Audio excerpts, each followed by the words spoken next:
Confianza en ti mismo y confianza en esas personas que están trabajando contigo, que no para ti, ¿no? Que es muchas veces la gran diferencia de jefe-líder. O sea, el líder está al servicio del colectivo, no al revés. Cosas que a veces tampoco se entienden, ¿no? Tienes que saber también cuándo tienes que dejarlo. Cosa que también suele costar, ¿no? A algunos jefes cuando además las cosas van bien. La responsabilidad de cualquier persona que lidere algo es dejar las cosas cuando están bien. No cuando hay problemas es cuando no te puedes ir. Porque cuando te ves en la tesitura de que deberíamos de tomar decisiones porque hay que tomar alguna decisión. Lo que pasa que a veces o por cobardía o por inseguridad o porque no lo ves claro o porque no te quieres involucrar de la manera que te tienes que involucrar, porque algunas decisiones conllevan grandes, ¿no? Grandes situaciones y grandes responsabilidades y dolores de cabeza. Pero bueno, para eso estás. Si no es mejor que no estés. Eso es. Y que la libertad es algo que tenemos que preservar. Y cuando hablamos de libertad se nos va todo en la cabeza cosas así como muy... Pero la libertad personal, familiar, tal, que es la del día a día, o sea, yo no quiero que me la coarte tampoco nadie, ¿no? Al final yo decido mi casa, pero tengo que decidir en base a mis valores y en base a mi visión de vida y a mis necesidades también. Vuelvo a insistir, las circunstancias personales de cada uno son las de cada uno y ninguna familia se parece a la otra. El hecho de poner cristal tiene un impacto directo, uno, en la manera de moverse de las personas, es decir, en el ritmo, y tiene un impacto directo también en el tono de voz y en el volumen de voz. Es un círculo vicioso, porque a los que nos gusta, a los que nos gusta lo que hacemos, te preguntan, bueno, ¿y tú qué horario tienes? Y yo siempre digo, media jornada, ¿no? De 8 a 8. O sea, al final te involucras de tal manera que tú mismo tienes que aprender a autorregularte y tienes que aprender a cuidarte a ti mismo, ¿no? Porque si no, podrías estar trabajando las 24 horas y tampoco es ni sano ni bueno, porque pierdes totalmente la perspectiva de lo que estás haciendo. Y es fundamental encontrar ese equilibrio, ¿no? Eso se aprende con el tiempo también. Hay que levantar la cabeza y yo creo que tienes que tener siempre tus espacios, ¿no? Y esos espacios pueden ser tan sencillos como que me pasa a mí. Mis amigos de toda mi vida, de mi barrio, de Gaitarro, de Bidebieta, con los que quedas simplemente para cenar o tomar una cerveza o estar un rato hablando de tonterías, ¿no? Claro. Y al final ese equilibrio, tanto con la familia como con los amigos, como el trabajo, como tus aficiones, como tal, yo creo que lo fundamental es encontrar un equilibrio en el cual tú y tu entorno se sienta bien, se sienta cómodo y estés pues que cuando toca trabajar, trabajes con pasión, cuando estés con los amigos estés con pasión, cuando estás con la familia estés con pasión, bueno, pues encontrar ese equilibrio, ¿no? Y estés bueno, emocionalmente alimentado. Uh-huh.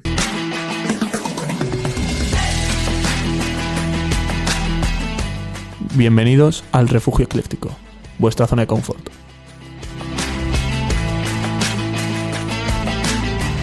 Sean bienvenidos a un nuevo capítulo más, en episodio número 11 ya. Brutal, Xavi? Sí. ¿Con quién estamos hoy? ¿Tú lo conoces? Yo sí. Yo lo acabo de conocer, pero ya tengo muchas ganas de grabar porque... Siempre tiene. Aparte, pero encaja mucho con nuestra... filosofía de vida, ¿no? No, más que con la filosofía, que nos encanta darle a la lengua y hablar de todo un poco. Sí. Preséntalo tú, como bien dices, que lo conoces. Bueno, yo voy a decir su nombre y apellido y luego que se presente él. Aitor Uriondo, ¿qué tal? Bienvenido. Muy bien, gracias por vuestra invitación. Gracias a ti por venir, que sí. Siempre decimos que normalmente vivimos ajetreados y sacar un hueco para venir aquí siempre es de agradecer. Encima, ahora nos vas a contar, pero voy a hacer una breve introducción biográfica. A mí me gusta porque es un crack de la vida, un crack más, ¿no? Estudiaste en UPV, educación física, estuviste como maestro en Ashular, colegio donde fui yo toda mi vida, desde los 2 años.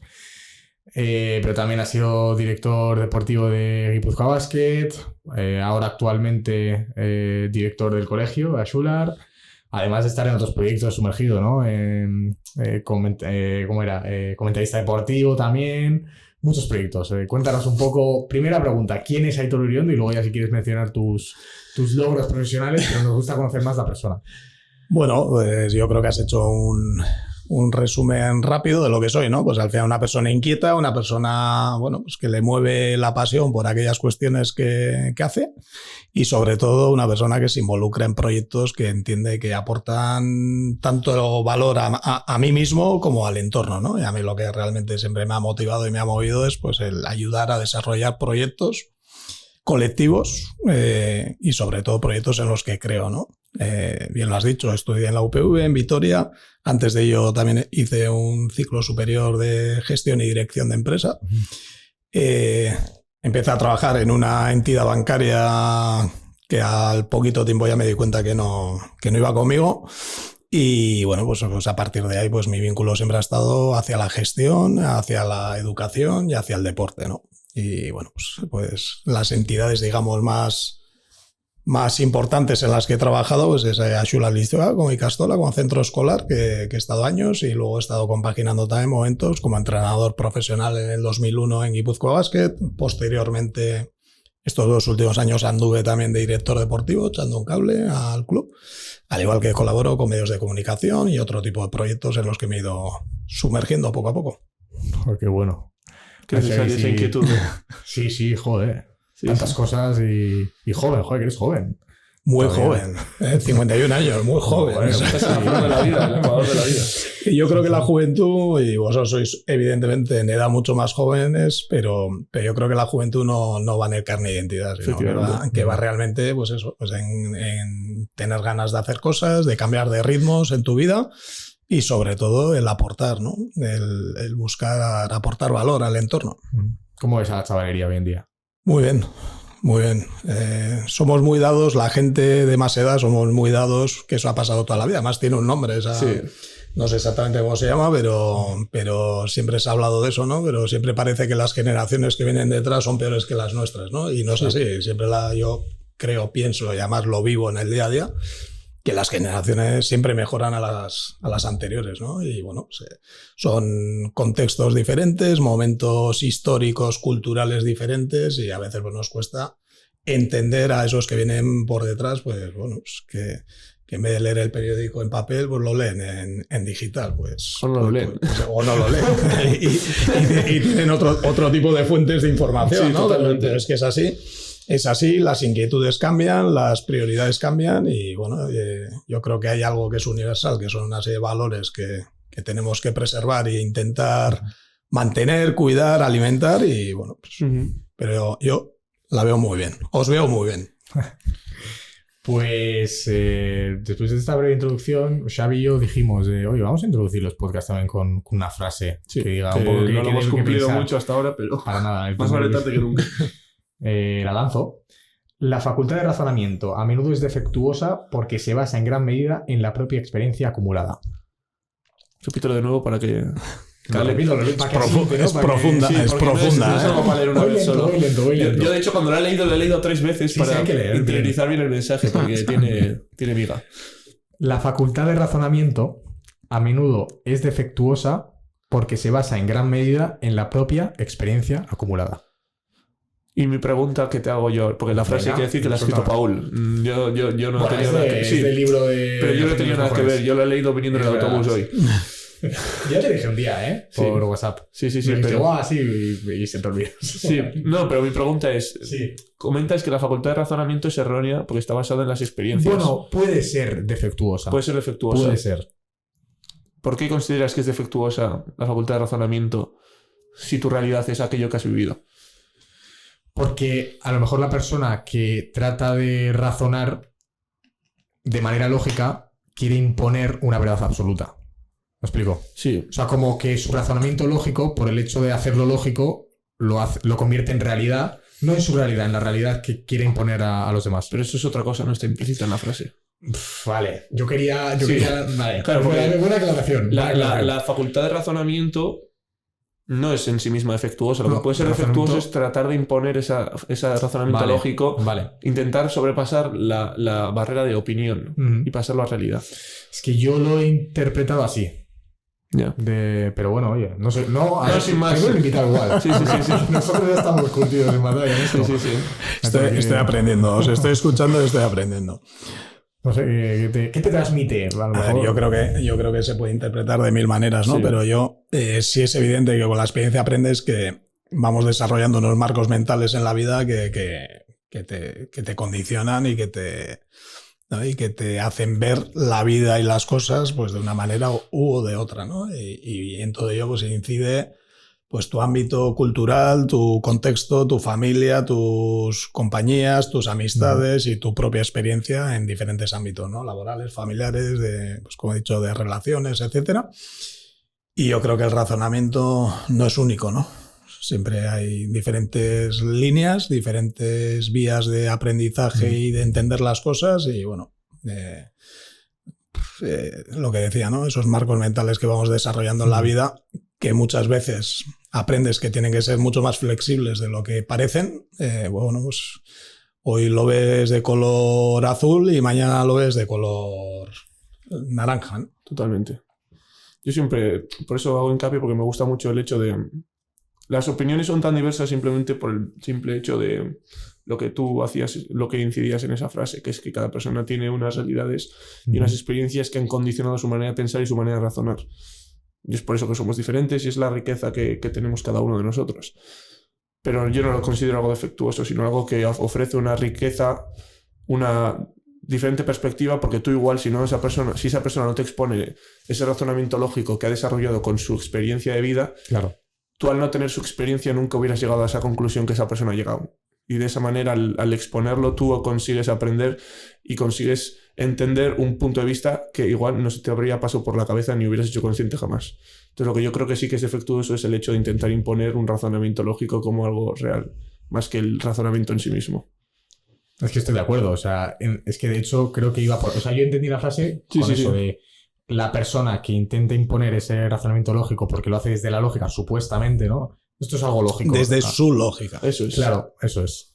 Por eso digo. Claro, un razonamiento lógico pues lo sustenta supuestamente algo que esa persona percibe que es lógico en la sociedad también, ¿no? O en la visión que tiene esa persona sobre la sociedad. Por eso está sustentada en eso, en la propia experiencia. Y es lo que la puede llegar a confundir. No confundir en lo que decimos, no en su realidad, sino en la que intenta imponer. Sí. Hemos llegado a la misma conclusión. Sí. Pero muy buena frase. Nos encanta hablar y es como... Sí, parecemos, yo te digo A más A. Parecemos políticos a veces también. Hablamos y no decimos nada. Sí. Pues bien, nada, brutal. Era buena breve. Sí. Cortita y al pie. Eso es. Aitor, si quieres entramos primero, no tanto por orden cronológico, porque es verdad que GBC estuviste hace poco, pero quiero empezar por ahí porque es a lo mejor lo que menos tiempo a nivel profesional pues has estado, comparado con lo que después queremos contar, que es más enfocado al director, a ser director del Colegio Xular. Pues cuéntanos un poco, GBC, ¿por qué? ¿Por qué básquet? ¿Por qué la oportunidad con el Guipúzcoa Basket? Bueno, el baloncesto ha sido una parte importante en mi desarrollo personal y humano, ¿no? Desde la juventud en sí. Y bueno, pues una de mis ilusiones era en su momento dedicarme al mundo del baloncesto a nivel profesional. Tuve la oportunidad de lograrlo. Estuve trabajando en diferentes momentos, tanto en Guipúzcoa Basket 2001, colaboré y trabajé también para el PAMESA Valencia en su día, haciendo una serie de trabajos muy concretos o con clubs del entorno, como podían ser Araski en Vitoria, en femenino, Hondarribía, que estaba en la máxima división. También tuve una experiencia muy bonita y bueno, pues clubs de la propia provincia, pues a nivel semiprofesional, profesional, bueno. Y a partir de ahí, pues bueno, pues siempre mi vínculo con el baloncesto, digamos que ha sido mi universidad de vida, ¿no? El básquet. A mí cuando me preguntan si aprendí más en la universidad o con el baloncesto, pues probablemente donde realmente me he desarrollado como persona es en ese ámbito, ¿no? Porque aprendes, bueno, pues a liderar, dirigir equipos, al igual que, bueno, pues a toda esa confección de un grupo, de un equipo, de una gestión diaria que va mucho más allá de lo que es lo deportivo, ¿no? Están las emociones, están las dificultades personales, humanas de cada uno, que tienes que poner el foco en el objetivo colectivo, bueno. Y la última experiencia que tuve en Guipúzcoa Basket pues fue, he estado 2 años Y fue más por una petición del presidente que está actualmente allí, Nacho Núñez, que no lo conocía. Y yo creo que en los proyectos, sobre todo, crees en las personas, ¿no?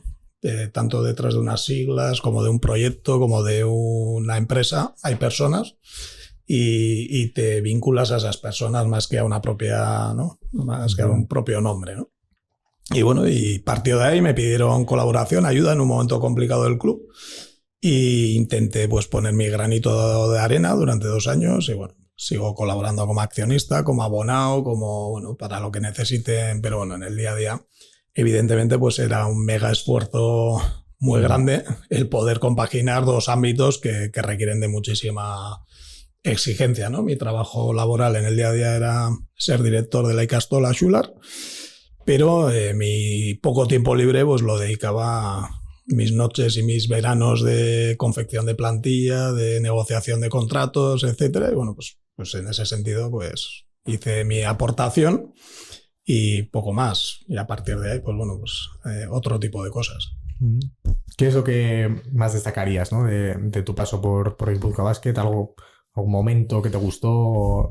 Bueno, deportivamente nos fue muy bien, fue un crecimiento en 2 temporadas, pues bueno, pues de encontrarte un club que tenía grandes dificultades estructurales, sobre todo, ¿no? De organización, de una herencia, bueno, pues que venía de una época complicada, tanto en el ámbito económico como en el ámbito estructural, organizativo, etcétera. Pues bueno, mi labor fue intentar poner un poco de orden en esa estructura en el ámbito deportivo, ¿no? No solo mía, sino ahí hubo más gente que colaboramos y bueno, yo creo que en este momento el club pues es un club mucho más sano y mucho más equilibrado de lo que era cuando llegamos, ¿no? Pues las personas que empezamos a implicarnos, que le han dado continuidad, pues otras personas que lo están haciendo fabuloso, ¿no? El club tiene una estabilidad económica en este momento, no le sobra dinero, pero está saneado y está correcto y deportivamente están alcanzando unas cotas muy buenas, lo cual pues para la gente que somos de baloncesto y que somos de aquí y que es un club pues que lo viví yo en sus inicios, ¿no? Cuando fui entrenador en el 2001 no teníamos ni balones, entonces pues se empezó de cero y ver que el club pues en ese sentido pues bueno pues sigue vivo y muy vivo, pues al final te da una satisfacción, ¿no? Qué bueno. Es una pena porque yo también juego baloncesto, me gusta mucho y siento que falta esa, bueno, por lo menos he percibido siempre que esa vinculación con el GBC siempre ha sido. Tú ves, por ejemplo, otras ciudades en las que el baloncesto se vive con mucho énfasis y muchos años que el Guipúzcoa Basket ha estado en primera división, yo no he visto esa vinculación por parte de la gente. Y me ha dado mucha pena porque eso también tiene mucha repercusión tanto en el ámbito deportivo como en la percepción que se tiene del club. Lo que pasa es que muchas veces no somos conscientes en Guipúzcoa en general, en Donostia en particular, somos muy exigentes con todo, ¿no? Sí. A nivel social. Estamos muy habituados al caviar. Sí. Tenemos mucho deporte y eso es muy bueno a nivel de sociedad. Y tenemos mucho deporte de alto nivel. Y ese alto nivel, a nivel de población, a nivel de número de habitantes, pues damos para lo que damos. Pero es una realidad que el fútbol al final tiene el peso que tiene. Y bueno, pues la Real Sociedad, pues el crecimiento de estos últimos años ha sido brutal, tanto en masculino como en femenino, etcétera. Y tenemos hockey hielo, tenemos balonmano de primer nivel en femenino y en masculino, tenemos baloncesto de primer nivel en femenino y masculino, hockey patines, atletismo, o sea, y eso yo creo que es algo de estar súper orgullosos y satisfechos, ¿no? de lo que tenemos. Y bueno, pues el baloncesto es evidente que en otras ciudades que igual no tienen todo este ecosistema deportivo, pues bueno, pues tiene un mayor protagonismo y bueno, pues y luego tenemos nuestras carencias también, pues estructurales, ¿no? Pues tenemos que mejorar a nivel de instalaciones, bueno, pues y soy consciente de que hay un plan para ello por parte de las instituciones, etcétera. Pero hay que ser muy conscientes de que el ecosistema que tenemos, mantenerlo, sustentarlo, claro, no es fácil. No. Hay muchísimos clubs y clubs muy potentes y que requieren de una exigencia económica, etcétera, pues que no es fácil de mantener todo eso. Sí, no, yo lo decía porque me da pena. Yo alguna vez sí que he ido a Yumbe a ver algún partido GC, pero por ejemplo en mi equipo de baloncesto, pues lo típico, pues hay que ir a ver un partido, pues siempre van a ver a Baskonia y al GBC no se va a ver nunca y pues hay que ir. Claro, hay que también hay que ir a la Baskonia, al que le apetezca. Mira, yo estuve la semana pasada, pero hay que intentar subir al Angulas Aguinaga Arena, que se llama ahora. Sí. Y además, yo creo que además tenemos que estar súper orgullosos también de que hay una plantilla más que está llena de guipuzcoanos. Sí, el entrenador es guipuzcoano, es exalumno nuestro, por cierto, y el capitán también, Mikel Odriozola, el entrenador, estudió en Ashular, y el capitán Miquel Motos también estudió en Ashular. Entonces es una cosa más de la que siempre saco pecho, ¿no? Y de que me siento orgulloso, porque al final el deporte tiene que ser eso, tiene que ser un instrumento educativo y de desarrollo humano personal que nos tiene que permitir pues eso, ¿no? Que la gente haga deporte, que fomentemos el deporte, la salud, y que tengamos eso, una sociedad pues saludable y vinculada pues a los valores que te transmite el club, ¿no? El club y el deporte en concreto. Sí. Dices sacar pecho y hay que estar orgulloso, porque muchas veces esa dualidad de estudios con deporte, no hay muchos centros que puedan decir orgullosos que han conseguido porque muchas veces se acaba priorizando el estudio porque es lo que más certeza tienes. Y el deporte de élite siempre tiene más duda. Entonces, compaginar esas dos cosas, hay centros en los que no te dan esas facilidades y acabas siempre priorizando los estudios y igual dejas el deporte a un lado cuando es una herramienta importante. A mí la palabra estudio es una palabra que la tengo desterrada de mi vocabulario, porque yo creo que lo que hay que priorizar es el aprendizaje.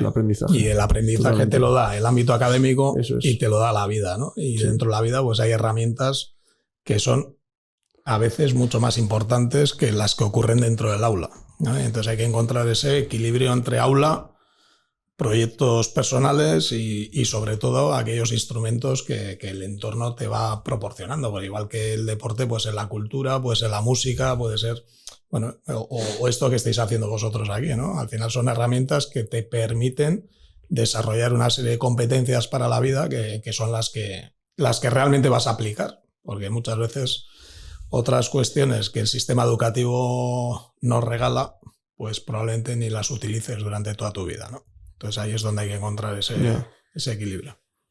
Pero sí, me gustaría subrayar eso de que lo que has dicho, que estamos acostumbrados aquí en Donosti a exigencia, ¿no? Top, al nivel de caviar, lo que decías tú, pero es que también se ve incluso con la Real. O sea, de hecho hablamos en la cena de la graduación que tuvimos hace poco, no lo hemos dicho en el podcast. Nos graduamos. Ah, bueno. Da igual, sí. Que, pues eso, pues estábamos sentados, pues los típicos forofos de la Real, que yo ya dejé de serlo hace poco, lo digo públicamente, pero decían, no, es que tenemos que ganar la Copa, tenemos que clasificarnos en Champions, tenemos que tal, con el equipo que tenemos, vale, bien, pero no sé, o sea, analiza un poco de dónde venimos también, de la Real, que antes el mayor logro era ganarle al Barcelona en Anoeta. Y que ahora estemos compitiendo con los mejores, pues, hombre, hay que ser un poco agradecidos también de decir que hemos llegado a octavos contra el PSG, que bueno, pues hemos perdido contra el Mallorca, pero es que el Mallorca, bueno, pues a lo mejor es que venía potente, la gente se confiaba, ¿no? Venga, a la final ya. Entonces creo que hay que ser eso. Exigentes sí, porque hay que intentar alcanzar máximo, pero bueno, tampoco vamos a pedir, ¿no? que la Real sea próximo. El deporte tiene una cosa que para mí es maravillosa, que 1 más 1 no siempre son 2. Es decir, no es una ciencia exacta y al final, sobre todo yo creo que cualquiera que esté vinculado a un proyecto deportivo tiene que estar orgulloso y satisfecho del crecimiento de ese proyecto, ¿no? Y que sea un crecimiento sostenible, porque también cuántos proyectos hemos visto que han crecido como la espuma y de ahí a 5 años han estado con grandísimos problemas de todo tipo, ¿no? Económicos, etcétera. Yo creo que tenemos que ser Yo soy socio del Deportivo de La Coruña y lo he vivido en primera persona. Claro, tenemos que ser. Pero eso pasa con todos los ámbitos de la vida. Sí. Antes os he dicho, a mí me ha tocado liderar proyectos colectivos y primera responsabilidad de cualquier persona que dirige algo es el encontrar un equilibrio y sobre todo el asegurar una sostenibilidad del proyecto. Es decir, esa sostenibilidad en el tiempo es la primera obligación de cualquier persona que dirija algo, ¿no? No vale con ganar 7 copas en 2 años y que luego el club desaparezca. Tal cual. Pues eso no tiene, o en una empresa que no sé qué tipo de logros tal, y que luego pues dejes en bancarrota el proyecto o que la herencia que dejes, el legado que dejes, yo creo que es la primera responsabilidad, ¿no? Sí, muy importante. Al final es eso. De lo que conseguimos nos olvidamos muy pronto. Y en cuanto consigues algo ya estás pensando en lo siguiente y en lo siguiente. La clave es eso, el mantenimiento sostenible de algo que al final sea una evolución constante y una mejora constante que te retroalimente en esa... Y es compatible con la ambición. Es decir, claro. Seguir siendo ambiciosos, y yo creo que esa ambición la tenemos que tener todos en nuestras vidas, ¿no? De intentar mejorar y ser cada día mejor y cada día intentar que en eso que participas aún sea mejor, pero siendo responsable. La responsabilidad es básica y es un poco la base de todo, ¿no? El problema es que mucha gente confunde la ambición con la inmediatez. Y son muy ambiciosos, y por ser tan ambiciosos y querer tanto en poco tiempo, al final no hacen nada. Los grandes logros se logran con el tiempo. Eso es. Es decir, pico pala, trabajando y siendo muy perseverantes. Antes lo hablábamos antes de grabar el podcast, ¿no? Al final la perseverancia es lo que te va a dar en el tiempo realmente el éxito. Si no, el éxito efímero, rápido, bueno, pues eso es un ratito y ya está. Y tal como se viene se va. Sí. Yo, por ejemplo, esto lo puedo extrapolar a todo lo relacionado con el podcast. Como decíamos antes, hemos sido autodidactas en todo este tema, y muchas veces sí que me ha pasado el hecho de querer hacer tanto que no lo veía perfecto y no acabo haciendo nada. Y al final acabo priorizando el hecho de saber que tengo que mejorar, pero ir mejorando poco a poco. Mejoro la calidad de sonido, mejoro el vídeo, mejoro los efectos, mejoro tal. Pero voy mejorando faceta a faceta, me voy a intentar mejorar todo a la vez. Porque al final siempre vas a ver fallos por todos los lados y nunca vas a llegar a esa perfección que tu cabeza idealiza. Y al final acabas no haciendo nada.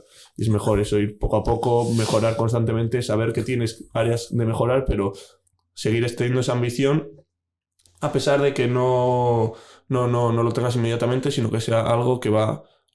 poco a poco en un periodo largo de tiempo. Pero bueno, lo importante es ser consciente y trabajar de una manera razonable y sin intentar ambicionar cosas que en este punto de tu vida igual son inalcanzables porque necesitas tiempo, esfuerzo y trabajo. El error te tiene que hacer crecer siempre. Es decir, la tolerancia al error y la frustración, etcétera, es algo que es innato desde que nacemos. Hay cosas que no te salen bien, y el que no te salgan bien pues tiene que ser una buena motivación y un buen aprendizaje para seguir creciendo y seguir mejorando, ¿no? Y te van a seguir saliendo cosas mal, pero tienes que aprender sobre ello, y eso es algo básico, ese trabajo en desarrollar esa tolerancia, ¿no? Y vuelvo al deporte otra vez. Decir, eso en el deporte... En baloncesto fallas muchos más tiros de los que metes, sí. Y eso te lo enseña, ¿no? Como tal. Pero es que en la vida es muy parecido. Hay veces que algunos retos, objetivos parecen inalcanzables y a veces los logras, pero otras veces no llegas a ellos, ¿no? Y bueno, pues hay que ser consciente de que requiere de más tiempo para llegar a ellos, o que requieres de ayuda, y bueno, pues es algo que es la vida, ¿no? Sí, definición perfecta de lo que es la vida. Sí. Pues si quieres empezamos un poco bloque educación. Lo que tú digas.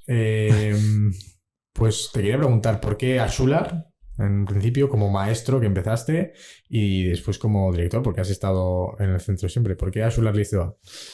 Bueno, no empecé de maestro, empecé monitor de baloncesto, exactamente. Hice prácticas también allí y también compaginé, estuve trabajando también en la escuela pública, trabajé en 4 centros escolares diferentes haciendo sustituciones en Hermoa, en Vitoria. Y bueno, y también tuve experiencias anteriores en otros centros escolares. Yo creo que fue un flechazo en aquel momento, en el sentido de que, bueno, de que tú encuentras tu sitio y dentro de ese sitio, pues lo que decía antes, ¿no? Crees en lo que ves y en lo que sientes, ¿no? En cada uno de los proyectos, y yo creo que ha sido una evolución natural de pasar a entrar en un colectivo como era la Ikastola, de una manera, bueno, joven, colaborando con el proyecto deportivo del centro, con el deporte escolar, etcétera. Acabas haciendo prácticas, te conocen, tú conoces el entorno y empiezas desde haciendo sustituciones a ser maestro de educación infantil, primaria, secundaria, colaborar en proyectos tecnológicos, en proyectos educativos pedagógicos, y la propia trayectoria pues te lleva a que en el momento que se va a jubilar, pues la persona que lleva muchos años dirigiendo el centro, pues bueno, pues piensan en ti, te lo proponen y te animas porque lo ves como un reto tanto personal como colectivo interesante. Y bueno, pues han sido 8 años de dirección que al final de este curso pues dejaré ya lo que es el cargo en sí. Y bueno, pues un aprendizaje y un honor al final, porque bueno, al final te sientes orgulloso, ¿no? Del proyecto que te ha tocado, en tener ese rol de líder, pero que esto no va de una persona, esto va de un colectivo, de un equipo de trabajo, y que hemos tenido y tenemos un proyectazo que, bueno, del cual te sientes partícipe, no solo en el ámbito laboral, sino también en el emocional, ¿no? Macho, quiero recalcar el hecho de cómo has hecho hincapié no en la persona sino en el equipo, porque a pesar de que todos conocemos la teoría, pero la práctica es más complicada, y el hecho de saber que verdaderamente los objetivos se alcanzan en equipo y no individualmente. Y eso también lo podemos relacionar con el deporte, pero para mí eso es verdaderamente lo que distingue un jefe de un líder. Y esta conversación la hemos tenido muchas veces Paul y yo, porque la gente se autopone muchas veces la etiqueta de líder, pero luego en la práctica no ejerce como tal. Mira, hay una fórmula para mí que es la inteligente, ¿no? Y que la he intentado aplicar, no, yo muy inteligente no soy, pero sí tengo actos inteligentes, ¿no? A veces. Y dentro de esos actos inteligentes para mí es rodearte de los mejores, es decir, rodearte siempre de gente que sepa más que tú, de diferentes ámbitos. Y eso yo creo que es clave para cualquier persona que le toca dirigir cualquier cosa. Eso sí, para eso tienes que tener confianza en ti mismo y confianza en esas personas que están trabajando contigo, que no para ti, ¿no? Que es muchas veces la gran diferencia de jefe-líder. O sea, el líder está al servicio del colectivo, no al revés. Es decir, yo como director que me ha tocado, o en otros ámbitos de la vida que me ha tocado dirigir, bueno, proyectos, al final tú estás al servicio de ese proyecto y no al revés. Y a veces se confunde eso, ¿no? Y bueno, y además también cosas que a veces tampoco se entienden, ¿no? Tienes que saber también cuándo tienes que dejarlo. Cosa que también suele costar, ¿no? A algunos jefes cuando además las cosas van bien. Claro. En nuestro caso tenemos un proyecto que va muy bien, que tenemos una gran estabilidad, que tenemos un proyecto educativo puntero, pero para que ese proyecto siga creciendo y se siga retroalimentando tiene que haber cambios, tanto de personas como de ritmos, como de momentos, etcétera. Y yo creo en ello. Lo que pasa que no siempre es fácil cuando estás bien dejarlo, pero volvemos al ámbito que hablamos antes de la responsabilidad. La responsabilidad de cualquier persona que lidere algo es dejar las cosas cuando están bien. No cuando hay problemas es cuando no te puedes ir. Eso es. Cuando hay problemas, tu responsabilidad te tiene que retener para seguir intentando solucionar las cosas, siempre hay cosas para mejorar. Sí. Y yo miro para atrás y evidentemente has hecho cosas bien y has hecho cosas que las harías de otra manera. Y dices, ¿están mal hechas? No, porque en ese momento has tomado decisiones que tocaban tomarlas de esa manera. A toro pasado, evidentemente, dices, pues igual esto lo hubiese hecho de esta otra manera, ¿no? Pero es parte del proceso y es parte de lo que es dirigir equipos. Para eso tenemos una reflexión que solemos hacer casi siempre, que es cuando tienes pensamientos así de... Con la perspectiva del tiempo es muy fácil tomar decisiones. Lo difícil es tomarlas en ese preciso momento. Entonces, yo suelo hacerme una pregunta que siempre es la misma. Tú en ese momento, con lo que sabías y lo que eras, puedes haber tomado alguna decisión mejor que esa. Y normalmente suele ser que no. Porque conocimiento que tienes ahora no lo tenías en ese momento. Al final tampoco te puedes achacar más de lo que tienes, no puedes dar más de lo que tienes. Y sobre todo es importante tomar decisiones. Sí. Es decir, ante dificultades, problemas o cambios de rumbo, etcétera, la persona que está, digamos, llevando el volante, lo que está claro es que tiene que tomar decisiones. La peor decisión es no decidir. Claro, eso iba a decir. La gente a veces piensa que no decidiendo se arregla, pero no decidir es también tomar una decisión. Efectivamente. Y suele ser la peor de todas. Y normalmente, porque cuando te ves en la tesitura de que deberíamos de tomar decisiones, porque hay que tomar alguna decisión. Lo que pasa que a veces o por cobardía o por inseguridad o porque no lo ves claro o porque no te quieres involucrar de la manera que te tienes que involucrar, porque algunas decisiones conllevan grandes, ¿no? Grandes situaciones y grandes responsabilidades y dolores de cabeza, pero bueno, para eso estás, si no es mejor que no estés. Eso es. Sí. Yo por lo menos cuando me enfrento a esas situaciones siempre intento verlo desde la perspectiva de decir que tomar esa decisión donde otras personas no tendrían las agallas de tomarlas me satisface, porque siento que estoy creciendo como persona, porque es algo que si no tomo la decisión voy a ser igual de lo que soy ahora o me voy a perder el aprendizaje que me va a ofrecer tomar esa decisión, porque ya sea una consecuencia que me genere bienestar o malestar, voy a sacar un aprendizaje de ello. Porque igual en el futuro me encuentro en una situación similar y hubiera decidido en ese momento decir, joder, ojalá hubiera tomado esta decisión previamente para saber cómo actuar ahora. Lo que pasa es que nunca te vas a encontrar con la misma situación. No, pero siempre hay algo que puedes utilizar de decisiones previas. Evidentemente la experiencia te da una perspectiva importante, ¿no? Y esto cuando te lo dice gente más mayor que tú y eres joven, no lo ves. No, pero eso nos ha pasado, pero la realidad es que la experiencia te da una ventaja, pero nunca se vuelve a dar una misma situación exactamente con las mismas características, mismo contexto, mismo momento. Nunca se da, pero sí te da una ventaja ese aprendizaje de prever o poder visualizar, pues en base a una serie de toma de decisiones qué puede ocurrir o qué puede dejar de ocurrir, ¿no? Sí, y sobre todo las decisiones con las personas, por aquí, sobre todo el arte de cualquier líder o de cualquier dirección, al final está en la gestión de las personas, ¿no? Y las personas, cada una somos única, hay que intentar entenderla como única y con sus virtudes, con sus defectos y intentar alinearla, ¿no? Con los objetivos colectivos. Pero la gestión de las personas yo siempre digo que es un absoluto arte y que ahí está la clave además, porque vuelvo al inicio de toda la conversación.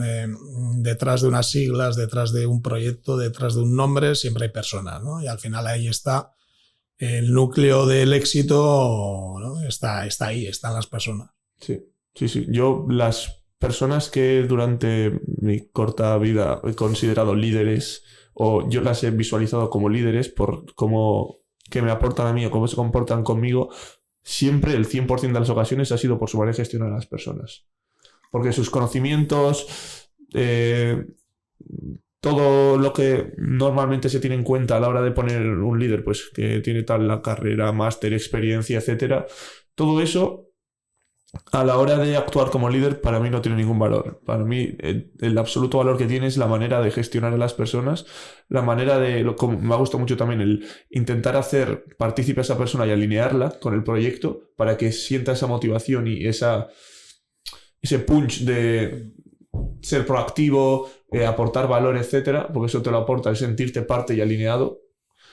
Y cómo ver que más que el hecho de decir tus aptitudes que me pueden aportar a mí, el preocuparte de que esa persona se sienta partícipe y a su vez sienta que el valor que puede aportar la figura del líder lo agradece. No simplemente, vale, has hecho lo que tenías que hacer y ya está, no, es tu deber. Cuando logras, y antes también lo hemos comentado, fuera de micrófono, pero cuando tú logras que cualquier actividad laboral, sobre todo, ¿no?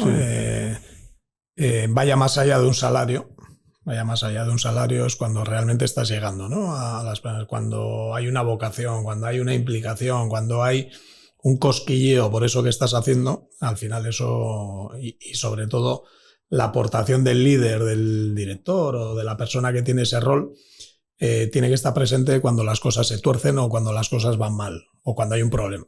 Si no, las cosas hay que dejar que fluyan de manera, bueno, natural, orientada, dirigida, pero sobre todo cuando hay un problema, ahí es cuando tú tienes que estar presente, ¿no? Y cuando tienes que verdaderamente ponerte en primera línea y ser tú quien va a dar la cara, quien va a estar, quien va a ayudar, quien va, bueno, a aportar ese salvavidas o ese, ¿no? Ese momento de equilibrio que igual se está desequilibrando y que tú tienes que intentar recuperarlo, ¿no?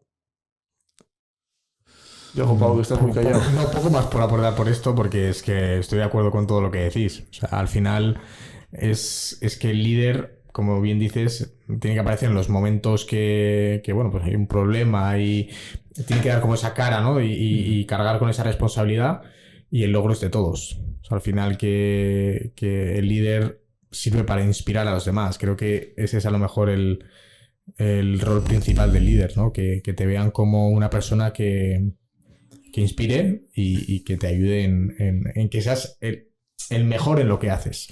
Inspirar, y luego para mí también hay otra clave también, ¿no? La persona, yo no sé si la palabra es líder, ¿no? Pero el rol, ¿no? Que define a esa persona que está ahí, sobre todo yo siempre digo que tiene que conducir con las luces largas. O sea, tiene que ir siempre, bueno, pues tiene que ir avanzado, explorando e interpretando lo que puede venir, ¿no? Es como el surfista, ¿no? Que tiene, entiendo yo no he hecho, no he hecho surf en mi vida, pero sí que entiendo que tienes que ir interpretando cómo van a venir las olas y cómo vienen, ¿no? Y en ese sentido, yo creo que la persona que está a la cabeza de cualquier proyecto tiene que ir explorando todo eso y tiene que ir entendiendo qué va a necesitar su colectivo, su proyecto, etcétera, e ir encontrando pues herramientas para favorecer ese crecimiento o ese logro de los objetivos que se han mostrado y que se han marcado. Sabemos lo que hace un profesor, pero ¿qué hace un director de colegio? Porque siempre... y Castola, ¿verdad? ¿Qué hace un director? Pues un poco lo que estamos diciendo aquí, ¿no? Al final tienes que ir, sobre todo tienes que ir generando un contexto, pues eso, ¿no? Por una parte de conocimiento, de convivencia, de proyecto proactivo y proyecto que esté mirando siempre a la sociedad. Es decir, cualquier centro escolar, su mayor obligación es adaptar todo ese proceso de aprendizaje, todo ese itinerario de aprendizaje del alumnado al contexto en el que va a vivir ese alumno, ¿no? Y a veces los adultos confundimos eso, ¿no?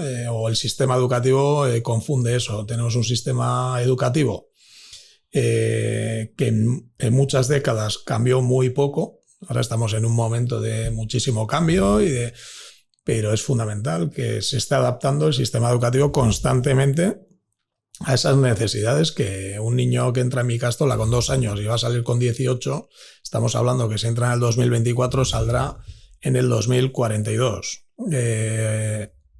Estamos hablando de que la sociedad en el 2040-2042 intentamos visualizar cómo va a ser. Es muy difícil, ¿no? Entender cómo va a ser, y no tenemos más que echar la mirada para atrás. Cuánto ha cambiado la sociedad, cuánto ha cambiado el mundo en los últimos 6 años. Entonces, hay cuestiones que hay que mantenerlas, que es nuestro, ¿no? Lo que decíamos antes, esos valores universales, ¿no? Todos los conocemos: solidaridad, humanismo, bueno, pues todo ese tipo de aportación que tenemos que ir haciendo, pero luego de desconocimiento. ¿Y qué conocimiento hará falta? Hay algunos que son básicos, ¿no? Que es la lógica matemática, el leer, el escribir, son cuestiones que siempre van a estar ahí, pero luego hay otro montón de ámbitos que tenemos que ir adaptándolos y siendo muy conscientes de que no tenemos que pensar en términos del adulto, sino en términos de qué es lo que el alumno va a necesitar, y al alumno, a la alumna hay que ponerlos en el centro de toda esa planificación, de toda esa estrategia que un centro escolar tiene que marcar. Hablábamos con Miquel, que hemos comentado antes de empezar el podcast, que él daba su opinión acerca de que tenía la perspectiva de que había una carencia de formación humanística hoy en día. ¿Crees que hay una falta de oferta a los jóvenes en el término de formación humanística para intentar conocerse de una mejor manera, una visión de qué forma nuestra identidad? ¿O yo creo que se trabaja y mucho. Lo que pasa es que esto no va solo de la escuela. Sí, que muchas veces intentamos trasladar a la escuela toda la construcción de la persona, ¿no? En la construcción de la persona, la escuela es una herramienta más o un entorno más, un ecosistema más muy importante en el desarrollo de un niño, de un joven, etcétera. Pero está la familia, está la sociedad, está las referencias que les estamos dando, etcétera. Y entonces, bueno, yo creo que esto no va solo de escuela, sino va de escuela, de familia y todo este tipo de cuestiones que estamos hablando. Y es evidente que venimos y partimos nuestras generaciones y las vuestras de una situación de bienestar general pues que yo nos ha llevado a veces a perder el foco de lo importante, ¿no? Y vivimos en general bien, en general, diría que muy bien, pero es evidente que a veces se nos olvida dónde están las prioridades, ¿no? de nuestras vidas, y ahí es donde hay que resetear y hay que hacer un trabajo importante, no solo con el alumno, sino con el entorno del alumno, ¿no? Con las familias y con nosotros mismos, de entender para qué estamos y qué queremos dejar, lo que hablamos antes del legado, ¿no? ¿Qué queremos dejar a los que vienen por detrás? O sea, qué es lo... Y tenemos todos una responsabilidad importante de entender qué es lo que se tienen que encontrar, pues mi hija o vosotros o los que vengan por detrás, ¿no? Y ahí es donde tenemos que trabajar todos en esa línea. La formación humanística, bueno, yo creo que se hacen esfuerzos, se trabaja, pero muchas veces parto al hecho de que esa visión del adulto, del maestro, maestra, profesor, profesora, a veces, y esto es una reflexión que hago, ¿no? que es así, muchas veces el profesor, profesora hizo su trayectoria en un colegio, en una ikastola, en un centro escolar, de ahí pasó a la universidad y en la universidad volvió a un centro escolar.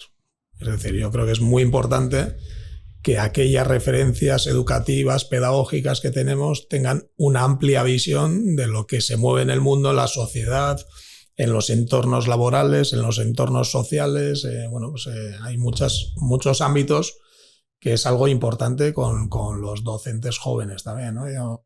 A mí, por ejemplo, pues el hecho de tener experiencias más allá del mundo educativo, yo creo que es muy enriquecedor para cualquier profesor, profesora, maestro, maestra que luego está en el aula con el alumno, ¿no? Yo creo que es fundamental el ver qué está pasando en otros ámbitos. Yo solo he notado en la universidad que ya hay más docentes que han tenido ese tipo de experiencias profesionales. O sea, a lo mejor ahora se tira un poco a buscar el profesor, profesora que tenga más mundo, ¿no? Que quitemos a ese profesor tradicional de a lo mejor que esto se hace así, pum, pum, pum, estas asignaturas, y a lo mejor se intenta tener una visión un poco más de, pues, una perspectiva más amplia, ¿no? Creo que eso... Pero cuando hablamos de tradicional también, o sea, yo creo que hay que rendir un gran homenaje al pasado, ¿no? O sea, ha habido profesores, profesoras siempre muy buenos y muy malos. O sea, y eso es así, ¿no? Entonces, yo creo que lo que es fundamental es que aquel que trabaje en educación tiene que ser eso. Maestro, maestra, profesor, profesora, pero tiene que serlo. Y tiene que tener una vocación y tiene que tener una implicación y tiene que le tiene que generar emoción el hecho de trabajar en educación. Y si no, no vales. Y te tienes que dedicar a otra cosa, porque es una gran irresponsabilidad dejar a nuestros hijos e hijas jóvenes en manos de aquel que no sepa transmitir esa pasión por el aprendizaje y por las ganas de aprender, de crecer. Bueno, yo sé que esto a veces pues, no gusta cuando se dice, pero yo soy de los que pienso que tenemos que ser súper exigentes. Dejarías que te operase alguien que no que no se está queriendo preparar o no está queriendo crecer como cirujano en su vida? Pues no, pues esto es lo mismo, vamos a dejar a nuestro... Claro, luego el sistema es como es y la llegada también al mundo educativo y los procesos de llegada y de selección, etcétera, también son los que son, pero yo creo que tenemos que ser muy conscientes de todo ello y de que hay gente muy buena trabajando en el mundo de la educación hoy y también ayer, es decir... he tenido profesores yo personales que eran muy buenos, otros que eran muy malos, y luego me ha tocado trabajar con gente que en este momento se está a punto de jubilar o se ha jubilado, que son fabulosos y que verdaderamente se te saltan las lágrimas cuando se jubilan, ¿no? Y dices, pues es una pena. Es que, bueno, es un know-how, es un conocimiento, etcétera, y una manera de hacer las cosas que han aportado. Y otros que aunque tengan 22 años y si no valen, pues no valen. Y si no valen, pues hay que animarles a que elijan otra profesión, que seguro que en otra igual son muy buenos. Porque muchas veces también lo que has dicho, la experiencia es un grado.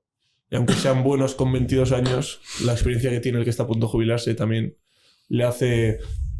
Yo siempre he tenido mucho más vínculo con profesores de mayor edad, pero porque saben llegar al alumno, o el sentido que llegaban a mí de una manera más eficiente y sabían cómo, como decías, ese alinearme con lo que ellos me enseñaban y transmitirme ese hambre de aprendizaje. Pero a día de hoy además ya no va de un profesor, o sea, esto es de un proyecto, ¿no? Sí. Y en ese proyecto hay que encontrar ese equilibrio y esa traslación de valores, de visión, de conocimiento de las diferentes generaciones de profesionales que están en el mundo de la educación. Súper enriquecedor y necesario además, o sea, que cada uno de ellos aporte, pues eso, o sea, lo que necesita un centro escolar, una coctelera, claro. que cada uno aporte eso bueno que él tiene, ¿no? Que es mucho. Entonces, a día de hoy, tal y como ves el sistema, ¿qué aspectos crees que se pueden mejorar? Lo pregunta el millón, ¿eh? Lo que pasa que... Bueno, algo que tú... Sí, a ver, el sistema en sí, en general, muchas veces los sistemas tan robustos, ¿no? Presentan resistencias muchas veces al cambio. Cuando llevas unas dinámicas de décadas, o sea, no de años, sino de décadas amplias, haciendo las cosas de cierta manera, etcétera, pues esos cambios, esas resistencias, pues se tienen que ir dando poco a poco, ¿no? Se tienen que ir rompiendo y superando poco a poco. Y en ese poco a poco, pues es evidente que lo principal es que el alumno esté en el centro de nuestra actividad, eso es fundamental, y no el profesor o la profesora, tiene que ser el alumno por una parte, pero a su vez tenemos que ir dando también herramientas para ese cambio y esa transformación también al profesorado, ¿no? Cuando tú llevas toda la vida o muchos años haciendo las cosas de una manera y ahora de repente las tendencias te van diciendo que hay que hacerla de otra manera, uno requiere de un análisis para ver qué es lo realizable y lo bueno, ¿no? Que nunca vas a acertar al 100%, pero que no nos dejemos llevar ni por modas ni por tendencias que en un momento dado, en algunos casos también se dan, que hay intereses comerciales, etc. Lo que tenemos que hacer es ese buen análisis que yo creo que llevamos ya años haciéndolo, tomando decisiones, y luego ante ese tipo de decisiones hace falta cambiar muchas veces la manera de organizarnos, la estructura como tal, pues tiene que ir adaptándose, y yo creo que una palanca de cambio fundamental, y ahí yo todavía veo carencias, es en el mundo universitario aquellos docentes que vamos formando, los tenemos que formar con una visión, ¿no? Desde esa construcción de lo que estamos intentando construir entre todos, etcétera, y a su vez la incorporación de los nuevos profesionales a los centros escolares también tiene que ser muy tutorizadas y muy orientadas a ese cambio que se quiere dar, ¿no? Y bueno, pues no es fácil.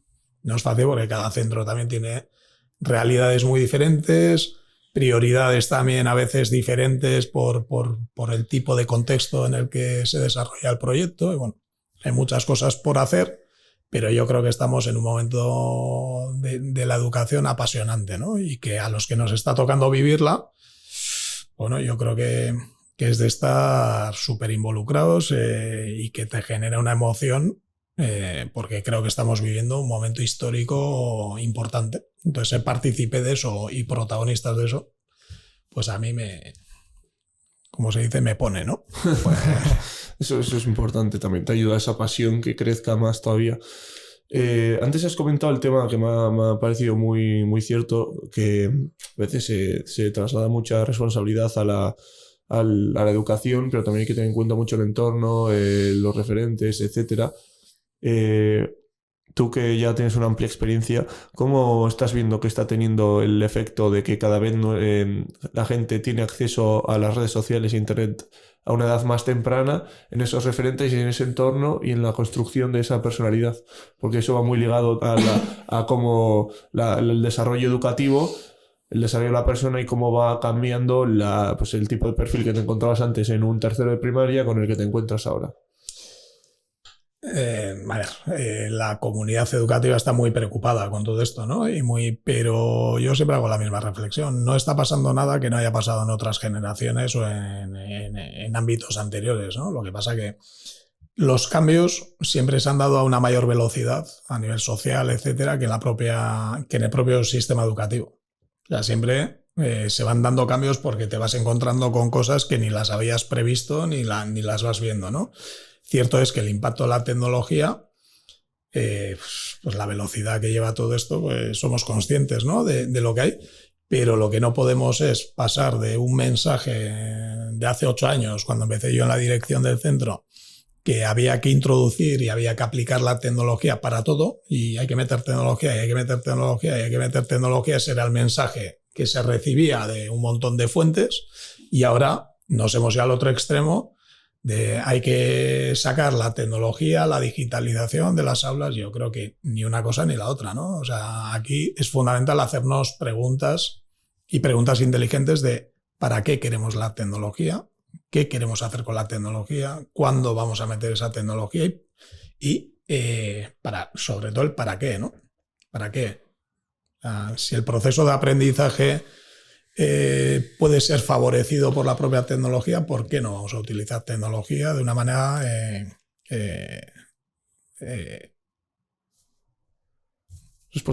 responsable, que no me sale la palabra, gracias. Al final es una herramienta. Con responsabilidad. Y luego, por ejemplo, la tecnología te permite llegar de manera individualizada a esos procesos de aprendizaje, ¿no? Al final la diversidad del alumnado, incluso a veces dificultades cognitivas, psicomotrices, etcétera, la tecnología te puede llegar a ayudar, ¿no? Yo he utilizado, por ejemplo, la Kinect o la Xbox para trabajar con chavales que en un momento dado podían tener problemas de psicomotricidad.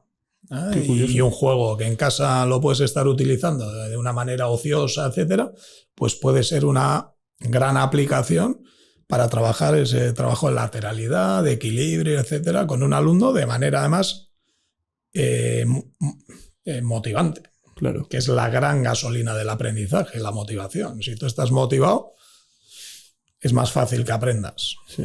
Y es más fácil que mejores, ¿no? Y esto, bueno, entonces con la tecnología, evidentemente, pues toda la relación que antes se daba en el mundo offline, ahora duplicamos todo ello porque además se da una relación online. Entonces, bueno, pues la supervisión de eso, la gestión de todo eso, pues no está siendo fácil, porque para las familias y para la escuela, en nuestro caso para la Ikastola, también es un mundo nuevo que vas aprendiendo y que haya cosas que llegas y haya cosas que no llegas, ¿no? Entonces, bueno, pues vuelvo a decir, tiene que haber unas estrategias mucho más integrales, mucho más amplias, que no descargar esa responsabilidad únicamente a la escuela. Es decir, ¿quién pone en manos de un niño un iPhone o un dispositivo X con 12 años? No es la escuela, es la familia. A eso me refería. Y luego le estamos pidiendo a la escuela que gestione los problemas que se derivan y se generan de esa decisión que tú has tomado en tu casa, que muchas veces es por la presión social de que cómo va a ser mi hijo o mi hija el único, la única que no tenga no sé qué tipo de dispositivo, ¿no? Sí. Bueno, pues ahí es donde hay que hacer una reflexión y volver a esos valores universales, etcétera, y decir, oye, a ver una cosa, en mi casa decido yo, no decide ni el grupo de WhatsApp de mi aula de padres y madres, ni decide no sé qué anuncio de televisión de no sé qué, decido yo en mi casa, ¿no? Y ahí es donde tenemos que mostrarnos, bueno, pues autónomos, tenemos que analíticos críticos, todo ese tipo de cosas que decimos que queremos lograr con nuestros alumnos, bueno, pues seamos los adultos también los que lo apliquemos, ¿no? Es decir, si yo quiero dar unos buenos referentes a mis hijos, pues claro, te estoy diciendo que no hagas uso del móvil y estoy yo todo el día delante tuyo con el móvil, pues bueno, pues la referencia, eso es como va mi padre, que ya falleció en su día, pero era un gran fumador. Yo no fumo nunca, pero dices, ¿me vas a decir a mí que no fume cuando tú fumas 2 paquetes al día? Pues esto es lo mismo, ¿no? Pues, sí. Es decir, ¿cómo vas a decirle a tu hijo, a tu hija? Sí, sí. Pues los mensajes contradictorios que se han dado toda la vida y que se seguirán dando, pero tenemos que hacernos conscientes a nosotros mismos de todo ello, ¿no? Entonces la tecnología, yo creo que la tecnología es algo fabuloso, siempre y cuando seamos capaces de entender para qué. O sea, ahora con todo el tema de inteligencia artificial, etcétera, sí. Estamos ya, bueno, indagando en ello, explorando, formándonos y da unas posibilidades increíbles de hacer buenas cosas. Ahora, mal utilizada, etcétera, pues tiene grandes riesgos, pero bien utilizada, pues tiene aspectos que para el aprendizaje y para lo que es el ámbito educativo, pues fabuloso. Herramientas de cambio y palancas de cambio fabulosas, que nos guste o no, van a estar ahí fuera cuando nuestros alumnos salgan a la calle. Eso es como toda una herramienta, como lo que has dicho, Internet, todo. Depende del uso que le des. La herramienta no es lo que es malo es el uso que le puedas dar a ello. Y un chascarrillo que quería comentar que me ha hecho gracia, que me he acordado que, no sé si fue en una comida familiar o así, que me comentaron que llegaron a ponerse de acuerdo los padres, decir, vamos a esperar hasta, yo qué sé, 13, 14 años para regalarles el móvil, porque como se lo regalen a uno, de ahí ya viene la cascada. Pero mira, ahora hay un movimiento en torno a eso, ¿no? Sí. Y está pasando en las escuelas de que hay grupos de familias que están llegando a acuerdos entre ellos.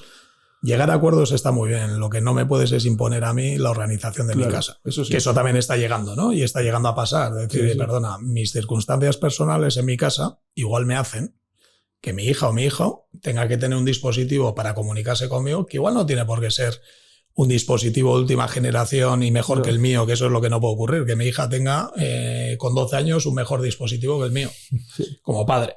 O sea, eso no puede ocurrir, ¿no? Pero si en un momento dado yo tengo unas circunstancias X, familiares, de, oye, pues mira, pues vive mi hija conmigo, o yo por trabajo quiero estar conectado. O sea, ¿quién eres tú para obligarme a mí o marcarme a mí un poco la gestión de mi casa? Otra cosa es que lleguemos a puntos de encuentro todos, de entender que, pero tiene que ser también una responsabilidad individual.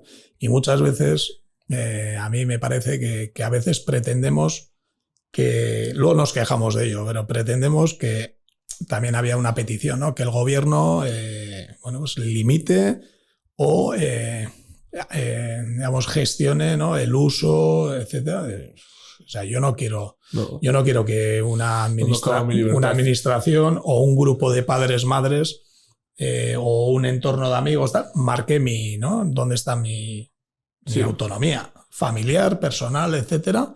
Entonces, otra cosa es que lo que tenemos que hacer es intentar todos aportar en beneficio a la comunidad, etcétera, y que hagamos cosas un poquito con sentido común, ¿no? Eso y el sentido común, pues a veces brilla por su ausencia. Pues brilla por su ausencia, o nos dejamos llevar por tendencias, por presiones sociales, o simplemente prefiero que tú como director o como centro escolar te enfrentes a mi hijo en vez de enfrentarme yo. Y tú eres el padre o tú eres la madre, que es la que tiene que marcar ciertos límites, ¿no? Y yo como centro escolar voy a ayudar y voy a marcar, pero hay cuestiones de tu casa que las tienes que marcar tú, no yo. Son situaciones incómodas que, como bien sabemos, la gente muchas veces tiene pánico a enfrentarse a esas situaciones y prefiere echar el balón fuera y que las afronte otro. Pero justo mientras comentabas lo de el tema de los móviles, me ha venido otra vez de nuevo la frase del principio. Y es que al final eso no puedes imponer, porque tú vas a imponer en base a una lógica y a una situación que es igual tu experiencia, que has tenido una mala experiencia cuando eras pequeño con esos dispositivos o lo que sea, pero al final no puedes pretender que tu realidad o tu razonamiento lógico sea el que decida sobre el de los demás, porque cada uno tiene un contexto diferente y, como tú bien has dicho, pues puede haber una situación en la que por las circunstancias yo tenga que hacer uso de eso. Y que la libertad es algo que tenemos que preservar Y cuando hablamos de libertad se nos va todo en la cabeza cosas así como muy... Pero la libertad personal, familiar, tal, que es la del día a día, o sea, yo no quiero que me la coarte tampoco nadie, ¿no? Al final yo decido mi casa, pero tengo que decidir en base a mis valores y en base a mi visión de vida y a mis necesidades también. Vuelvo a insistir, las circunstancias personales de cada uno son las de cada uno y ninguna familia se parece a la otra. O sea, y el hecho de ser padre-madre no es nada fácil. Los que somos padres, es más fácil ser maestro, maestra, director, directora que padre-madre, ¿no? Y en ese ser padre-madre, pues bueno, pues nos toca ser padre-madre. Ni podemos ser amigos, ni podemos ser otro tipo de cuestiones. El ser padre es ser padre y el ser madre es ser madre. Ese punto es interesante, ¿eh? Muchas veces lo del padre-amigo, muchas veces se intenta confundir y no se puede. Es que amigo es amigo y padre es padre. Yo se lo intento transmitir a mi hija también, ¿no? El padre-madre, esos te tocan. No los eliges. Eso es. ¿No? Es como con los hijos, lo mismo. Los amigos, amigas, parejas, etcétera, los eliges tú. Pero el padre tiene, o la madre tiene sus funciones y tiene sus obligaciones y su responsabilidad. O sea, el ser padre-madre no es fácil porque tienes una gran responsabilidad en el crecimiento de tus hijos, ¿no? Y entonces, pues a veces tienes que, bueno, pues tripas corazón y a veces tienes que tomar decisiones pues que te gustaría, igual sería más fácil, ¿no? Decirle a tu hija o a tu hijo que sí, y a veces tienes que decir que no. Y la gestión del no yo creo que nos cuesta mucho y hay que aprender o hay que trabajar en esa gestión del no. No, es que algo que... Bueno, estoy aprendiendo muchísimo, aquí contigo, o sea, te agradezco porque... Y eso que te conocía, ¿eh? No, pero Xavi lo puede decir. Yo me considero que soy una persona crítica con el sistema educativo, pero por eso mismo, por mi experiencia, por lo que he vivido, es verdad que yo he tenido lo mismo, profesores top, profesores que a lo mejor pues no he llegado a conectar mucho y es por eso que odias esa asignatura, ¿no? Porque yo siempre he relacionado a un buen profesor no con la asignatura como tal, sino lo que me transmitía para aprender de ello, ¿no? A lo mejor en las matemáticas, que es algo que siempre me ha costado, pues había profesores que me habían dicho, joder, pues, y te sacaba buenas notas, que yo... Pero muy interesante porque eso, yo me he considerado una persona muy crítica, pues que hasta lo que has dicho, que un centro al final, tener esa actitud reactiva es mucho más difícil, ¿no? En una empresa a lo mejor... estás en un sector, estás como mucho más... acotado. Sí, eso es. Pero es que, claro, una Icastola, al final hay alumnos, es que esos alumnos tienen dos padres, tienen amigos y lo que... Dos padres o no, porque encima la diversidad en este momento familiar, sí, de familias... Por eso.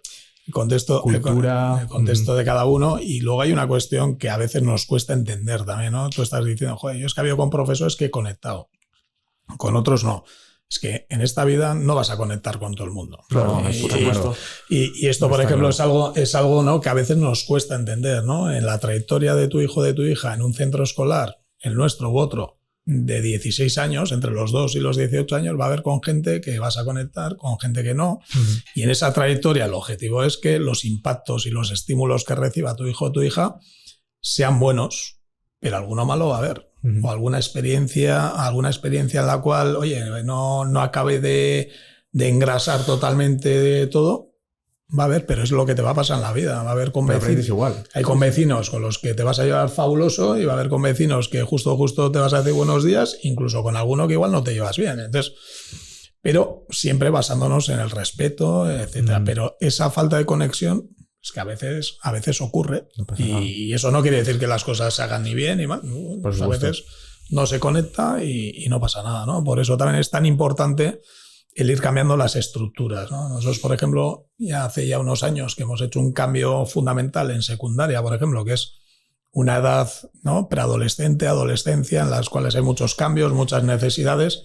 En cada aula tenemos 2 tutores, por ejemplo, en vez de un tutor, ¿no? Un tutor-tutora, que antes, que si no conectabas con esa persona durante 2 años, te comías a esa persona y viceversa. Además de que ese tutor llegara a 30 alumnos, como tiene que llegar en el ámbito humanista que hablamos antes, pues tampoco es tan fácil. Entonces, el hecho de que haya 2 tutores, y además procuramos que sea hombre-mujer, para que tengan diferentes referencias, y procuramos que sean senior junior, es decir, una persona con una mayor trayectoria con otra con menor trayectoria, para que la visión y la manera de llegar al alumno también sea diferente, porque las necesidades de cada uno de los alumnos pueden ser diferentes. Igual requiere más de una referencia femenina o de una referencia masculina o de, bueno... Más joven, más lo que decías. Muy buena idea. ¿Y cómo trabajan esos dos tutores? Pues es algo nuevo, desde la cotutorización y desde la coeducación en sí, pues al final compartiendo, pues además de estos dos tutores, luego en el aula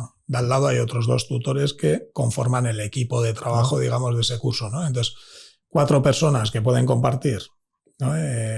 Conocimiento, por supuesto, pero además de preocupaciones o de una situación concreta con un alumno concreto, pues a veces recaía en ti como tutora la toma de decisiones, pero en cambio si tienes al lado más personas que compartes ese problema o esa dificultad, por lo que hablábamos antes, ¿no? Desde la experiencia que alguno de ellos haya podido tener anteriormente o desde la visión, ¿no? que miramos el problema desde diferentes ángulos, etcétera, pues eso puede hacer que se aporten mejores ideas, se pueda compartir y se puedan tomar decisiones siempre pensando en el alumno y en la alumna, ¿no? Pues ese tipo de cambios son en los que creemos de cara al mundo de la educación, no el hecho de que cambies el libro de no sé qué o la metodología, bueno, metodologías activas que permitan, bueno, pues todo ese tipo de, ¿no? de compartir ese proceso de aprendizaje muy bien, pero luego yo creo que hay cambios estructurales que son los que realmente van a lograr un cambio con el paso de los años, y los cambios no se perciben ni se ven de hoy para mañana, ¿no? Sino que esto requiere de un proceso largo. Me parece una idea brutal, ¿eh?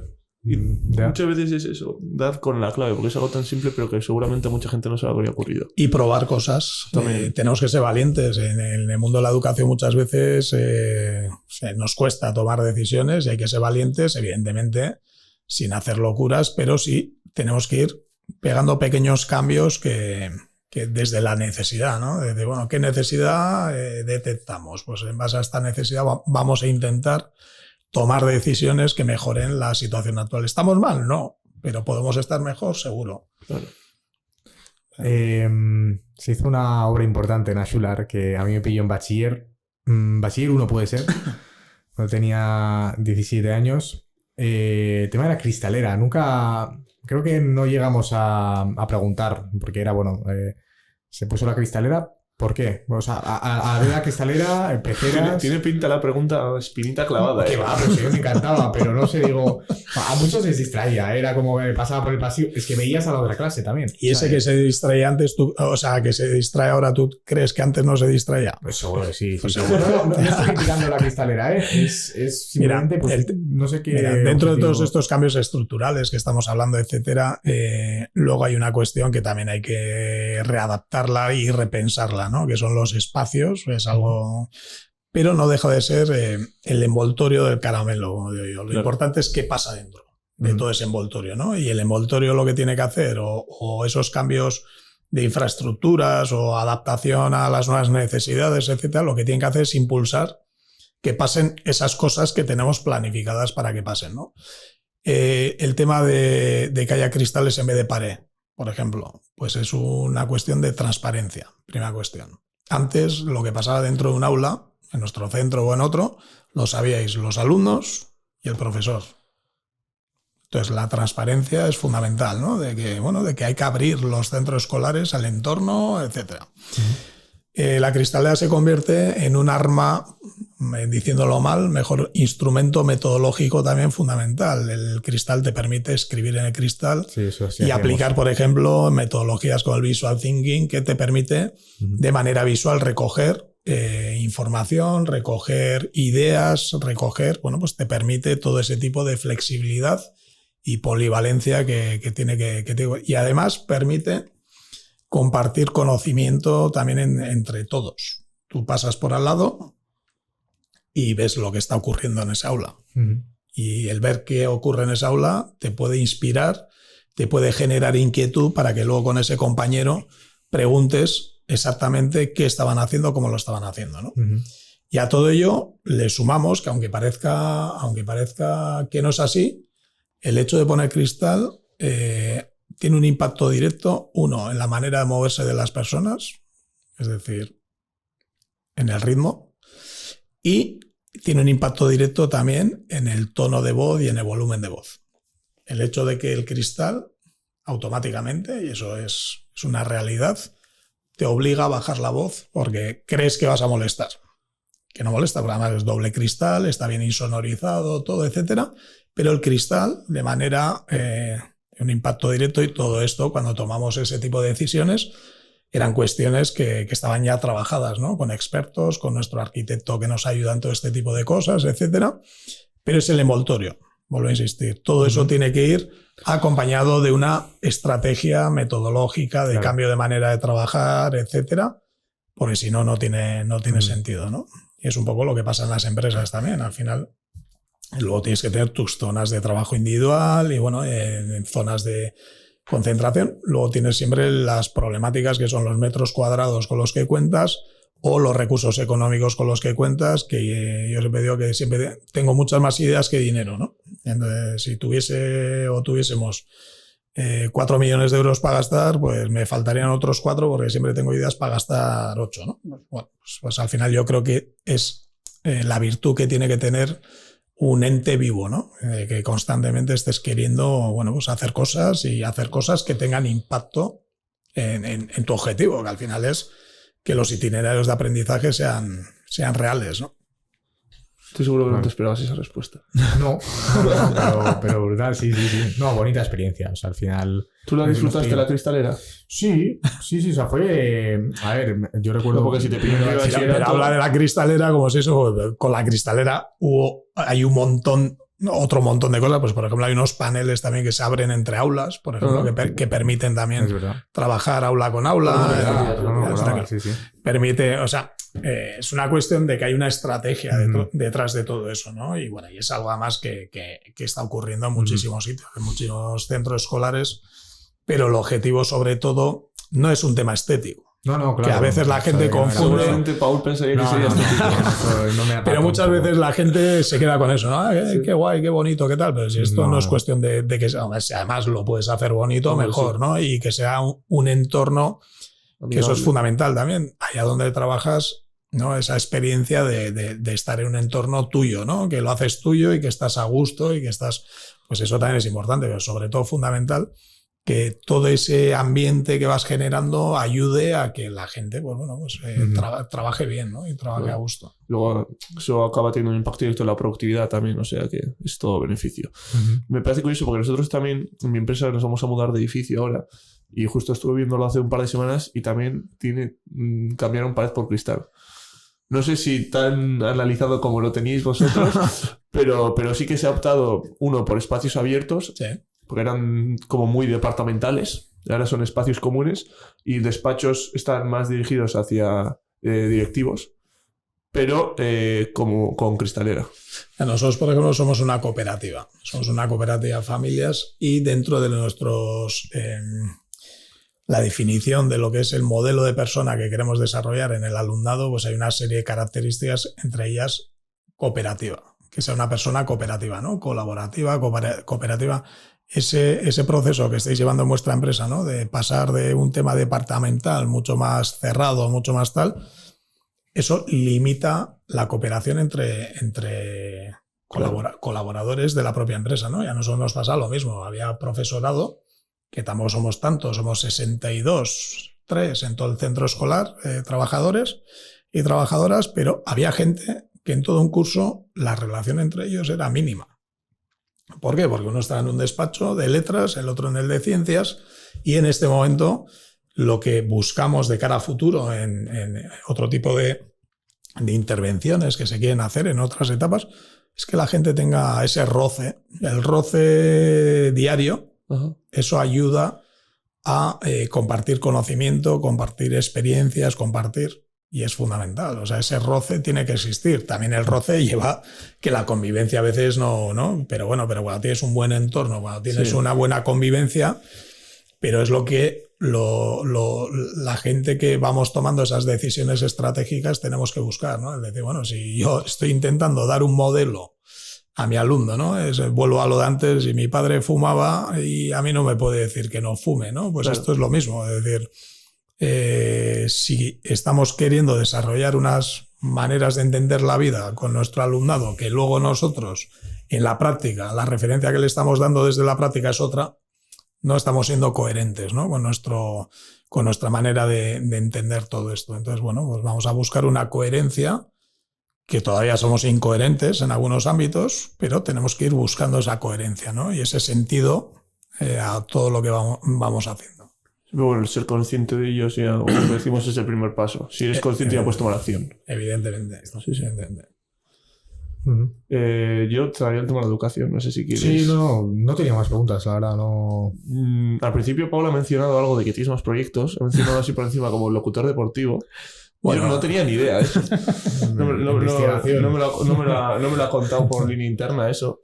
Entonces, bueno, sin más, quería dedicarle este último trozo del episodio que nos cuentes un poco qué otros proyectos andas inmerso, o que hayas hecho, que te hayan aportado valor y que creas que nos pueden servir de inspiración. Bueno, el tema de la comunicación, es decir, la colaboración con los medios de comunicación también surgió de una manera muy natural, ¿no? De una manera que bueno, pues te empiezan a llamar de diferentes radios, televisión, etcétera. Y bueno, pues de vez en cuando hago colaboraciones muy puntuales. Me gusta escribir también. De hecho, tengo iniciado, que no sé cuándo lo terminaré, pero un libro también que está basado un poquito en mi experiencia como director de un centro escolar. Y con ello, pues bueno, estoy aprendiendo a tocar la batería desde septiembre también, cosa que no he hecho nunca nada de música en mi vida.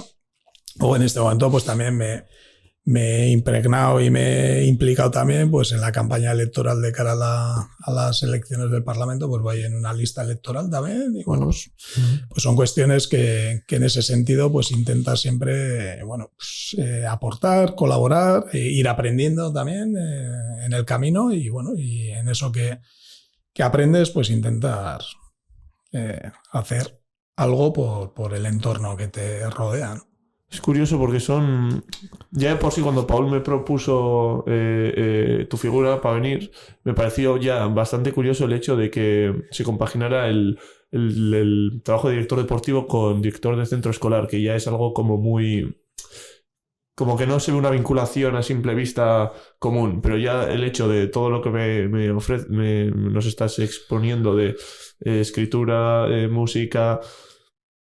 ¿Qué te lleva a tomar esas decisiones? Porque no hay como una vinculación directa en términos de decir, pues es algo relacionado con mi trabajo o con lo que dedico mi tiempo libre, que es inspiración, gusto... La emoción por una parte que te genera pues hacer esas cosas que, bueno, pues que te apasionan. Y sí que igual desde fuera no se ve, pero sí que tiene un vínculo total, ¿no? Yo, por ejemplo, antes os lo he dicho, lo que a mí el deporte, el baloncesto, me ha ayudado y me ha enseñado es lo que luego he aplicado en mi trabajo, por ejemplo, director de centro escolar, en la gestión de grupos, gestión de ese liderazgo que te toca llevar adelante, de esa mirada estratégica, de esa toma de decisiones que en un partido tienes que tomar, pero a la vez dirigiendo cualquier tipo de proyecto colectivo tienes que ir tomando, etcétera.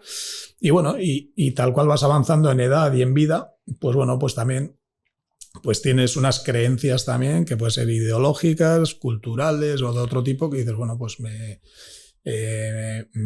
piden implicarme en un proyecto X. Me emociona, creo en las personas que están detrás de ese proyecto y bueno, pues creo que tengo algo que aportar, ¿no? En ese camino. Y bueno, pues es un poco lo que te mueve. Luego tienes inquietudes personales, pues el hecho de escribir, por ejemplo, bueno, pues es algo que si pudiese me dedicaría probablemente a ello, en el sentido de que, bueno, de que es algo que aprendes tú contigo mismo, ¿no? Y el hecho de la batería, por ejemplo, que soy un paquete absoluto, viene también un poco por ahí, ¿no? Es ponerte ante un reto que te requiere de un nivel de autoexigencia brutal, porque yo no he hecho música en mi vida, y dices, bueno, y la persona que me está enseñando, dices, bueno, pues me exige a mí mismo un nivel de concentración y un nivel de abstracción de todo. Yo creo que es la única actividad en mi vida que he encontrado que solo puedo pensar en ello, ¿no? Que pues, vas al gimnasio y bueno, pues estás haciendo cosas, pero tienes la cabeza en otras cuestiones, a no ser que estés sudando mucho y no puedas pensar en nada, ¿no? Pero, por ejemplo, el hecho de la batería, ¿no? De esa coordinación tanto de cabeza a cuerpo, pues te lleva a no poder pensar en nada más, ¿no? Y bueno, pues es una cuestión de inquietudes personales y de implicarte en esos ámbitos pues en los que ves que te aporta a ti mismo algo, ¿no? Es curioso porque es algo que parece simple, el perseguir esas inquietudes, pero es algo que mucha gente no hace.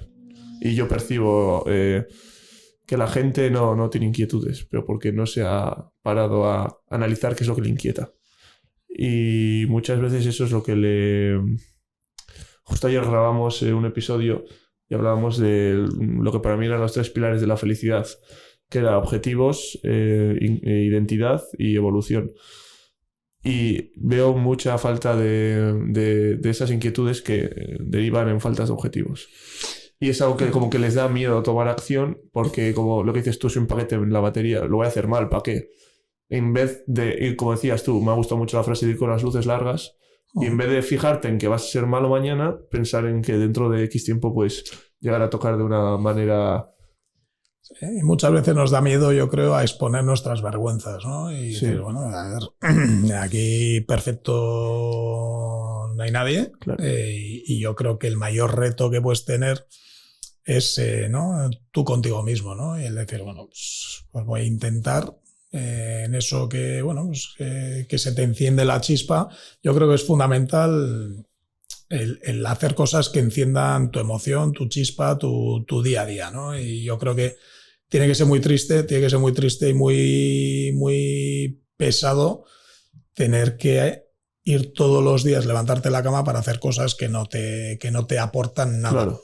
Aunque sea un poquito, ¿no? Pero yo tengo la suerte de que hasta el momento he encontrado siempre ámbitos que bueno, pues que no me cuesta levantarme de la cama. Es más, ayer lo estaba cenando con unos amigos y me decían, ¿tú no te jubilarías a día de hoy con 50 años? Y yo, no, porque tengo un montón de cosas por hacer. O sea, me apetece hacer muchas cosas, ¿no? Todavía. Y hay gente que, bueno, pues que con, no 51, sino con 40 está pensando en la jubilación. Digo, chico, chica, te queda un montón, ¿no? Y yo creo que eso es triste al final. Yo creo que el poder tener esa energía y esas ganas por seguir aprendiendo, yo creo que es clave en la vida. Yo creo que es la diferencia entre la gente que trabaja para vivir o la gente que vive para trabajar. Porque el trabajo no es una obligación, sino algo que le aporta ese hambre de levantarse por las mañanas y hacer esas cosas que... Lo que pasa es que es un círculo vicioso, porque a los que nos gusta, a los que nos gusta lo que hacemos, te preguntan, bueno, ¿y tú qué horario tienes? Y yo siempre digo, media jornada, ¿no? De 8 a 8. O sea, al final te involucras de tal manera que tú mismo tienes que aprender a autorregularte y tienes que aprender a cuidarte a ti mismo, ¿no? Porque si no... podrías estar trabajando las 24 horas y tampoco es ni sano ni bueno, porque pierdes totalmente la perspectiva de lo que estás haciendo y es fundamental encontrar ese equilibrio, ¿no? Eso se aprende con el tiempo también. Sí, más que nada también por el hecho de que necesitas salir de ese entorno de trabajo para refrescar tu mente o ver otras cosas que te pueden aportar también en ese ámbito y como hacer un poco de detox, de decir... Lo que dices tú, si estás focalizado en eso, igual te estás perdiendo otras cosas que te ofrecen una perspectiva de miras diferente para poder luego retroalimentarte en ese ámbito. Que a mí muchas veces también me pasa, que estoy en un círculo vicioso y no salgo de eso y de repente es como que te da la sensación de que has levantado la cabeza. Hay que levantar la cabeza y yo creo que tienes que tener siempre tus espacios, ¿no? Y esos espacios pueden ser tan sencillos como que me pasa a mí. Mis amigos de toda mi vida, de mi barrio, de Gaitarro, de Videvieta, con los que quedas simplemente para cenar o tomar una cerveza o estar un rato hablando de tonterías, ¿no? Claro. Y al final ese equilibrio, tanto con la familia como con los amigos, como el trabajo, como tus aficiones, como tal, yo creo que lo fundamental es encontrar un equilibrio en el cual tú y tu entorno se sienta bien, se sienta cómodo y estés pues que cuando toca trabajar, trabajes con pasión, cuando estés con los amigos estés con pasión, cuando estás con la familia estés con pasión, bueno, pues encontrar ese equilibrio, ¿no? Y estés bueno, emocionalmente alimentado. Bueno, pues lo dejamos por aquí ya, Paul. Sí. ¿Qué experiencia ha sido tener aquí el director de tu Icastola delante tuyo? Pues un placer. O sea, pero es que primero porque lo conocí ya como profesor y luego ya pues felicitarte por el pedazo de proyecto, de joder, que al final pues orgulloso de haber ido a esta Icastola y bueno, de haber coincidido también contigo cuando has sido director. Solo tengo bonitas palabras, es que por eso te invito. Yo creo que, o sea, quiero decir, nunca voy a tener una doble cara de decir es que esta persona no voy a tener una persona que no me haya generado. Y contigo fue así, me gusta siempre ir de cara. Y nada, pues agradecer a todos. Creo que pues a lo mejor a alguien de Ashular que nos esté viendo un mensaje. Bastantes. Bastantes. Mis amigos ya te digo que sí, que son amigos de Rosco estos, pues, que los conoces también. Muy bien. Y nada, pues por eso. Agradecerte el tiempo. Para mí ha sido un placer también conocerte. Paul no había hablado mucho de ti muy bien, pero se había quedado corto, la verdad. Agradecerte también el tiempo, que es escaso, y espero que tú también te vayas con un buen sabor de boca de aquí, que hayas estado a gusto. Es que ricasco por tus palabras, Paul, y por las tuyas, por supuesto, y sobre todo, bueno, el orgullo es mutuo, en el sentido de ver que sois gente proactiva, gente joven, gente que queréis hacer cosas.